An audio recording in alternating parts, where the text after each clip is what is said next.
ಪ್ರಪಂಚದ ವಿವಿಧ ದೇಶಗಳಲ್ಲಿ ವೇಶ್ಯಾವೃತ್ತಿ ಯಾವ ರೀತಿಯಾಗಿ ಬೆಳವಣಿಗೆ ಆಯಿತು ಅಂದ್ರೆ ಜಗತ್ತಿನ ವಿವಿಧ ದೇಶಗಳಲ್ಲಿ ಈ ಒಂದು ವೇಶ್ಯಾ ಪ್ರವೃತ್ತಿ ಅತಿ ಪವಿತ್ರ ಕಲ್ಪನೆಯನ್ನ ನೀಡಿ. ಈಗ ನಾವು ಮೊದಲನೆಯದಾಗಿ ಬ್ಯಾಬಿಲೋನಿಯಾದಲ್ಲಿ ಯಾವ ರೀತಿ ಈ ವೇಶ್ಯಾ ಪ್ರವೃತ್ತಿ ಪ್ರಾರಂಭವಾಯಿತು, ಯಾವ ರೀತಿ ಅಲ್ಲಿ ನಡೀತಾ ಇತ್ತು ಎಂಬುದನ್ನು ನಾವಿವತ್ತು ತಿಳ್ಕೊಳ್ಳೋಣ. ಅಂದು ಹಮ್ಮುರಬಿ ದೊರೆಯ ಕಾಲದಲ್ಲಿ ಇಫ್ತಾರ್ ಎಂಬ ಮಾತೃದೇವತೆಯ ಪೂಜೆ ಜಾರಿಯಲ್ಲಿತ್ತು. ಪ್ರಣಯ ದೇವತೆಯಾಗಿ ಮತ್ತು ಫಲವತ್ತತೆಯ ದೇವತೆಯಾಗಿ ಮಹಿಳೆಯರು ತಮ್ಮ ಪಾತ್ರವನ್ನ ನಿರ್ವಹಿಸಬೇಕಾದಂತಹ ಅನಿವಾರ್ಯವಾದಂತಹ ಪ್ರಸಂಗ ಒದಗಿ ಬಂದಿತು. ಈ ಇಫ್ತಾರ್ ದೇವತೆಯನ್ನು ಪರ್ ಪನೀಟ್ ದೇವತೆ ಎಂದು ಕರೆಯುತ್ತಿದ್ದರು. ಈಕೆಯನ್ನು ತೃಪ್ತಿಯಿಂದ ಪ್ರಸನ್ನಗೊಳಿಸಲು ಬ್ಯಾಬಿಲೋನಿಯಾದ ಎಲ್ಲ ಮಹಿಳೆಯರು ಬಲವಂತವಾಗಿ ತಾತ್ಕಾಲಿಕ ವೇಶ್ಯಾ ಪ್ರವೃತ್ತಿಯನ್ನು ಮಾಡಬೇಕಾಗಿತ್ತು ಎಂದು ಅಂದಿನ ಹೆರೋಡಾಟಸ್ ಉಲ್ಲೇಖಿಸುತ್ತಾರೆ. ಅವಳ ಲೈಂಗಿಕ ಲಕ್ಷಣಗಳಿಗೆ ಹೆಚ್ಚು ಒತ್ತು ನೀಡಿ ಚಿತ್ರಗಳಲ್ಲಿ ಮತ್ತು ಶಿಲ್ಪಗಳಲ್ಲಿ ಆಕೆಯನ್ನ ಬೆತ್ತಲೆಯಾಗಿ ತೋರಿಸಲಾಗ್ತಾ ಇತ್ತು. ಹಾಗೂ ತನ್ನ ಉಡುಗೆಯನ್ನ ಪಕ್ಕಕ್ಕೆ ಸರಿಸಿ ತನ್ನ ಸೌಂದರ್ಯವನ್ನ ಪ್ರದರ್ಶಿಸುವ ಮೂಲಕ ಆಕೆಯ ಲೈಂಗಿಕ ಲಕ್ಷಣಗಳಿಗೆ ಹೆಚ್ಚಾಗಿ ಒತ್ತು ನೀಡಲಾಗಿದೆ. ಎದೆಯನ್ನ ಮುಂದಕ್ಕೆ ಚಾಚಿರುವಂತೆ ಶಿಲ್ಪಗಳು ಅದಕ್ಕೆ ಸಾಕ್ಷಿಯಾಗಿವೆ. ಈ ಪೈಕಿ ಕೆಲವು ಬ್ಯಾಬಿಲೋನಿಯಾದ ಹೊರಗು ದೊರೆತಿವೆ. ಉತ್ತರದ ಆಫ್ರಿಕಾದಲ್ಲಿ ಸೆಮೆಟಿಕ್ ಆದಿವಾಸಿಗಳಲ್ಲಿ ಸೆಮೆಟಿಕ್ ಮಾತೃದೇವತೆಯನ್ನ ಅಸ್ಟಾರ್ಟ್ ಹಾಗೂ ಇತರ ಹೆಸರುಗಳಿಂದ ಕರೆಯಲಾಗ್ತಾ ಇತ್ತು. ಈ ದೇವತೆಯ ಉತ್ಸವದಲ್ಲಿ ಜನ ಎಲ್ಲ ಬಗೆಯ ಅಶ್ಲೀಲ ಚೇಷ್ಟೆಗಳನ್ನ ಪ್ರದರ್ಶನವನ್ನ ಮಾಡ್ತಾ ಇದ್ರು.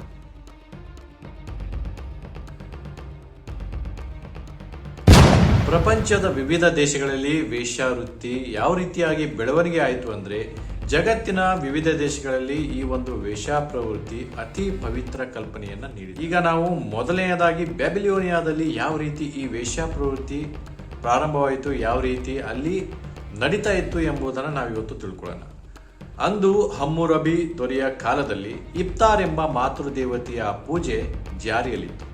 ಇವರ ಹೆಸರಲ್ಲಿ ಪವಿತ್ರ ವೇಶ್ಯಾಗಾರಿಕೆ ನಡೆಯುತ್ತಿದ್ದು ಇದು ಅಲ್ಲಿನ ನೆಲದ ಫಲವತ್ತತೆಯ ಮೇಲೆ ಪ್ರತಿಕೂಲ ಪರಿಣಾಮವನ್ನು ಬೀರುತ್ತದೆ. ಮಾನವ ಮತ್ತು ಪ್ರಾಣಿಗಳಲ್ಲಿ ಈ ಕಾಯವು ಮಾಯವಾಗಿ ಸಂಭೋಗ ಕ್ರಿಯೆ ಸಂಪೂರ್ಣವಾಗಿ ನಿಂತು ಹೋಯಿತು.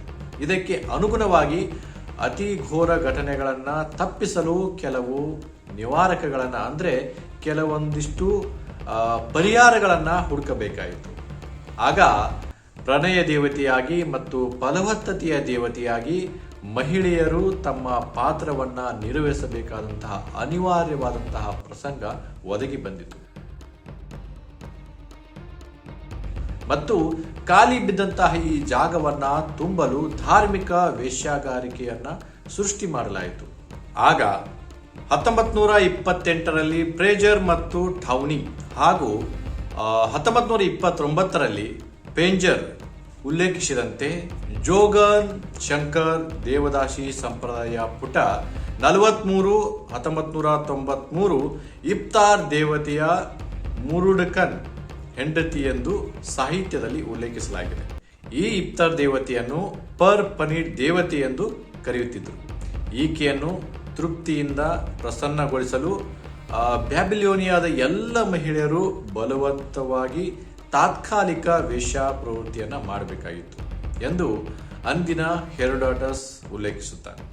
ಜೊತೆಗೆ ಎರಿಕ್ ಪ್ರದೇಶದ ರಾಣಿ ಆಶೆಯ ಹೆಣ್ಣು ದೇವತೆ, ಕಾಮನ ಕಣ್ಣಿನವಳು, ಪ್ರೀತಿಯ ವಾರಾಂಗನೆ, ದೇವಾಲಯದ ಗಣಿಕೆ ಮತ್ತು ಪ್ರಣಯ ದೇವತೆ ಮುಂತಾದ ಬಿರುದುಗಳನ್ನು ಇಫ್ತಾರ್ ದೇವತೆಗೆ ನೀಡಲಾಗಿತ್ತು.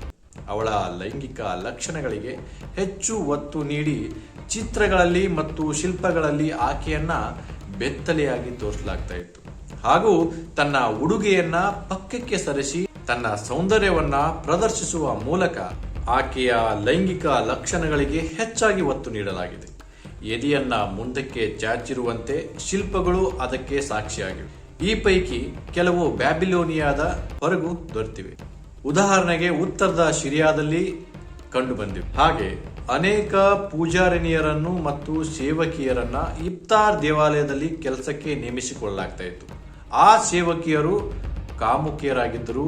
ಅವರಿಗೆ ಕ್ವಿ ಜೆರೆಟಿ ಅಂದ್ರೆ ಗಣಿಕೆ, ಶಮ್ ಕಟ್ಟಿ ಅಂದ್ರೆ ಸಂತೋಷ ನೀಡುವ ಸೇವಕಿ ಮತ್ತು ಕರಿಮಟಿ ಅಂದ್ರೆ ನಿಷ್ಠೆ ಹೊಂದಿದವಳು ಎಂದು ಹೆಸರಿಸಲಾಗಿತ್ತು. ಅದೇ ರೀತಿಯಾಗಿ ಪೀರಾ ಐತಿಹ್ಯದಲ್ಲಿ ಈ ಕಾಮುಕ ಮಾಂತ್ರಿಕರನ್ನು ಈ ರೀತಿಯಾಗಿ ವರ್ಣಿಸಲಾಗಿದೆ.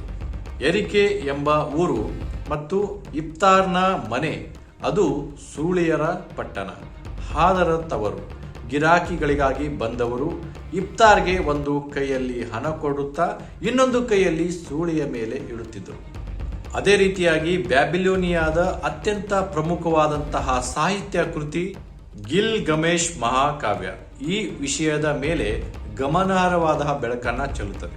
ಈಗ ಹೇಳಿದ ಆಧಾರದ ಮೇಲೆ ಆ ಪ್ರದೇಶದ ಸಾಹಿತ್ಯ ಮತ್ತು ಪುರಾಣಗಳಲ್ಲಿ ದಾಖಲಿಸಲ್ಪಟ್ಟಂತಹ ಪವಿತ್ರ ವೇಶ್ಯಾಗಾರಿಕೆ ಸ್ಥಾಪಿತವಾದದ್ದನ್ನು ಗಮನಿಸಬಹುದಾಗಿದೆ. ಪಶ್ಚಿಮ ಆಫ್ರಿಕಾದಲ್ಲಿ ಜರ್ಟನ್ ಇಲ್ಲಿಸ್ ಪ್ರೆಜರ್ ಅವರು ತಮ್ಮ ಕೃತಿಗಳಲ್ಲಿ ಮಾತೃ ದೇವತೆಗಳ ಹೆಸರಿನಲ್ಲಿ ಪಶ್ಚಿಮ ಆಫ್ರಿಕೆಯ ಸ್ಲೇವ್ ಕಾಸ್ಟ್ ಮತ್ತು ಗೋಲ್ಡ್ ಕಾಸ್ಟ್ ಗಳಲ್ಲಿ ಪವಿತ್ರ ಸೂಳೆಗಾರಿಕೆ ಇತ್ತೆಂದು ತಿಳಿಸಿದ್ದಾರೆ. ಇಲ್ಲಿ ಗಂಡು ಅಥವಾ ಹೆಣ್ಣು ಯಾರೇ ಹದಿಹರೆಯದವರಾದರೆ ಒಂದು ದೇವರಿಗೆ ಅರ್ಪಿಸಲ್ಪಡಲೇಬೇಕಾಗಿತ್ತು ಅಥವಾ ಸೇರಿಸಲ್ಪಟ್ಟರೆ ಅವರನ್ನ ಕೋಶಿಯೋ ಅಂದರೆ ಉಪಯೋಗವಿಲ್ಲದವರು ಎಂದು ಕರೆಯಲಾಗ್ತಾ ಇತ್ತು.